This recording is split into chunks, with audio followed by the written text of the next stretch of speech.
अयोध्या में रामलला मंदिर के मुख्य पुजारी आचार्य सत्येंद्र दास का 80 साल की उम्र में निधन हो गया।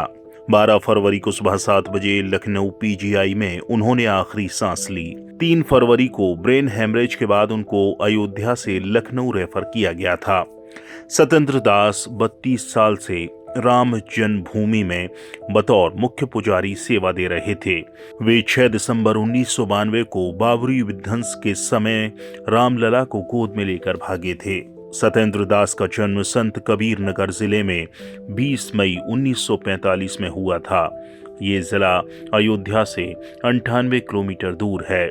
वे बचपन से ही भक्ति भाव में रहते थे। उनके पिता अक्सर अयोध्या जाया करते थे। वह भी अपने पिता के साथ अयोध्या घूमने जाते थे।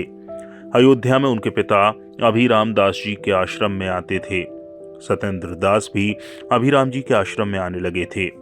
अभिराम दास वही थे जिन्होंने राम जन्मभूमि में 22-23 दिसंबर 1949 में गर्भगृह में राम, लक्ष्मण, भरत, शत्रुघ्न और सीता जी की मूर्तियों के प्रकट होने का दावा किया था। इन्हीं मूर्तियों के आधार पर आगे की लड़ाई लड़ी गई। सत्येंद्र दास ने 1998 में 13 साल की उम्र में घर छोड़ दिया और संन्यास लेने का फैसला किया। अभिराम दास के आश्रम में पहुंचने के बाद सत्येंद्र दास ने संस्कृत की पढ़ाई शुरू कर दी। गुरुकुल पद्धति से पढ़ने के बाद 12वीं तक की संस्कृत से ही पढ़ाई पूरी की। संस्कृत से आचार्य किया। पूजा पाठ करते करते अयोध्या में नौकरी की तलाश शुरू कर दी। ये तलाश पूरी हुई 1976 में।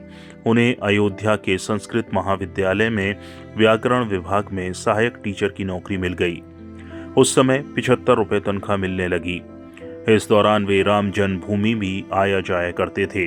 इस तरह पूजा का काम भी चल रहा था और स्कूल का भी। तब उन्हें बतौर पुजारी सिर्फ 100 रुपये तनख्वाह मिलती थी।